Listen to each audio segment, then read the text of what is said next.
A mother accused in the death of her son is speaking out exclusively to News 10. In March, Lafayette Parish Sheriff's deputies found the child unresponsive in the 100 block of Risha Road. He was taken to the hospital where he later died. A grand jury indicted the mother, Brooke Blanchard, and her boyfriend, Brady LeBlanc, on 1 count each of second-degree murder. All persons are innocent until proven guilty. Now, Blanchard, who recalls the tragic day, spoke with News 10's Rodrika Taylor. She joins us now in the studio with a story you'll see only on 10.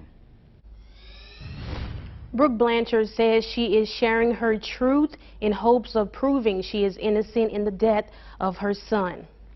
I'm trying so hard to prove my innocence because I know I didn't do it, and I don't like being looked at as my baby's killer. Brooke Blanchard says she was asleep when her boyfriend Brady LeBlanc woke up to tell her her son Maverick Broussard was unresponsive in the home. All I could do was panic because I just woke up and I was trying to find my phone to call 911. I called them and had them walk me through CPR. They walked me through CPR, but it was like he was already gone. We couldn't save him. He was laying there naked. He didn't even have a diaper on or anything. He was just looking at the ceiling like struggling to breathe. Blanchard says she wondered what happened. Like, why was he out of his playpen? Why was he on the floor naked? He didn't have anything. She learned her son had injuries she did not see when she was taken by law enforcement. They showed me pictures of his bottom, and it was blistered blue, purple, whatever. I don't know what he did down there. She says an examiner's report revealed her son had more injuries. Where they listed that he had torture, he had an eye injury, brain bleed, cracked skull, and then everything down there, which it still haunts me.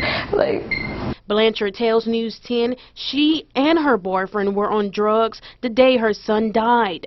I was only using meth, like that's what I thought I was using, but it was mixed with fentanyl and angel dust. She says she became addicted after her father's death. I kept using because I was so addicted to it, but I kind of had a funny feeling like I shouldn't be sleeping like on meth or whatever, but I just kept using because I needed that kind of meth fix, but it wasn't just meth. She says since reports came out, the negative comments about her has been difficult to get over. A lot of people knew who I was, but they're turning against me because of what they're hearing about everything. But I'm here like, I wouldn't kill my son. Y'all know how I was with my babies. Like, I loved my babies. Blanchard wonders if there is anything she could have done to change what happened to her son. There's so many shoulda, coulda, wouldas that I think about, or the what ifs, but nothing will ever bring them back. No matter how much better I get in life, no matter how much I try to like get away from the past, my son will never be there. And whenever